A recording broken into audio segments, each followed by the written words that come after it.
Summer holidays வந்தாச்சு, நம்ம GT Holidays வந்தாச்சு. GT Holidays, South India's #1 travel brand. ஆச்சி பாதாம் ட்ரிங்க். ஆச்சி பாதாம் ட்ரிங்க் ஒன்னு வாங்குனா ஒன்னு free. YSR Films Yuvan Shankar Raja தயாரிப்பில் ரியோ ராஜ் நடிக்கும் ஸ்வீட் ஹார்ட் திரையரங்குகளில் வெற்றி நடை போடுகிறது.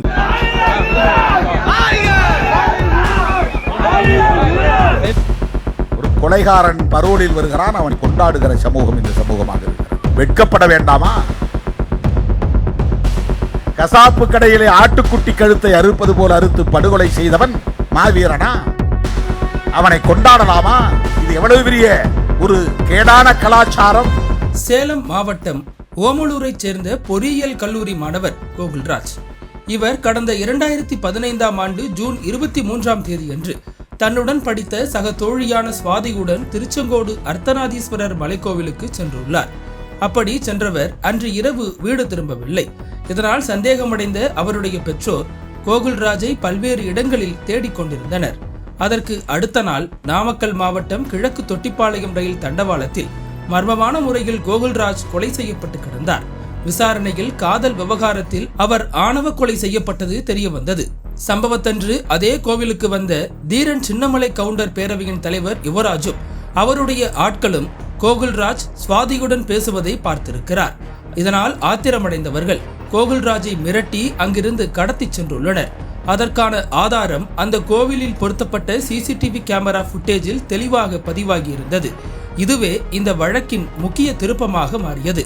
இந்த கொலை வழக்கில் தீரன் சின்னமலை கவுண்டர் பேரவை நிறுவனர் யுவராஜ், அவரது கூட்டாளிகள் உள்ளிட்ட 17 பேர் கைது செய்யப்பட்டனர். இவர்களில் 2 பேர் விசாரணையின் போதே இறந்துவிட்டனர். இந்த வழக்கில் யுவராஜுக்கு ஆயுள் தண்டனை விதிக்கப்பட்டு கோவை மத்திய சிறையில் அடைக்கப்பட்டார். இந்த நிலையில் யுவராஜ் தனது மகளின் பூப்புனித நீராட்டு விழாவுக்கு பரோலில் வெளியே வந்தது பெரும் சர்ச்சையை ஏற்படுத்தியது. குற்றவாளி யுவராஜை காண வந்த சாதியவாதிகள் சிலர் அவரை மாவீரன் என நினைத்துக்கொண்டு கோஷம் போட்டு கொண்டாடி தீர்த்தனர். இது தொடர்பான வீடியோ காட்சிகள் வெளியாகி கொந்தளிப்பை ஏற்படுத்தியது. ஒருபுறம் கோகுல்ராஜின் தாயார் தனது மகன் கொலைக்கு நீதி கேட்டு போராடி வருகிறார். மறுபுறம் பரோலில் வெளியே வந்த கொலை குற்றவாளி யுவராஜ் மாவீரன் போல் கொண்டாடப்படுகிறார். இது போன்ற செயல்கள் கோகுல்ராஜின் கொலைக்கு நீதி கிடைக்கவில்லை என்ற உணர்வை பலரிடம் தூண்டியதாக கூறப்படுகிறது. பல்வேறு தரப்பினரும் இதனை விமர்சித்து, ஒரு கொடூரமான கொலை குற்றவாளி இவ்வாறு பரோலில் வெளியே வந்து கொண்டாடப்படுவது நீதித்துறையின் மீதான நம்பிக்கையை கேள்விக்குறியாக்குவதும் சாதி வெறியை ஊக்குவிப்பதாகவும் கருத்து தெரிவித்து வருகின்றனர்.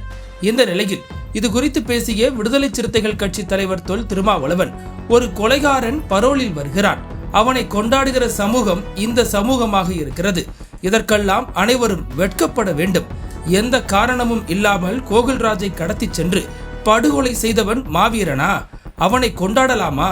இது எவ்வளவு பெரிய கேடான கலாச்சாரம் என ஆக்ரோஷமாக பேசியுள்ளார். ஆயிரக்கணக்கான தலைமுறைகளாக இந்த மண்ணிலே நீடித்து நிலைத்திருக்கிற இந்த சாதிய பாகுபாடுகளை கலைந்தெறிவதற்கு இன்னும் பல தலைமுறைகள் தேவைப்படலாம். இது தவறு, இது குற்றம், இப்படி செய்யக்கூடாது என்கிற புரிதல் உள்ளவர்கள் அரசியலுக்கு வர வேண்டும். ஒரு கொலைகாரன் பரோலில் வருகிறான், அவன் கொண்டாடுகிற சமூகம் இந்த சமூகமாக இருக்கிறது. வெட்கப்பட வேண்டாமா? எந்த காரணமும் இல்லாமல் அவனை இட்டுக்கொண்டு போய் ஒரு இடத்திலே பதுக்கி வைத்து அவன் குரல் வளையை அறுத்து கழுத்தை அறுத்து கசாப்பு கடையிலே ஆட்டுக்குட்டி கழுத்தை அறுப்பது போல அறுத்து படுகொலை செய்தவன் மாவீரனா? அவனை கொண்டாடலாமா? இது எவ்வளவு பெரிய ஒரு கேடான கலாச்சாரம். இப்படிப்பட்ட கலாச்சாரம் உள்ளவர்களின் கைகளில் ஆட்சி அதிகாரம் வந்தால் என்ன ஆகும்? பாஜகவின் நண்பர்கள் யார்?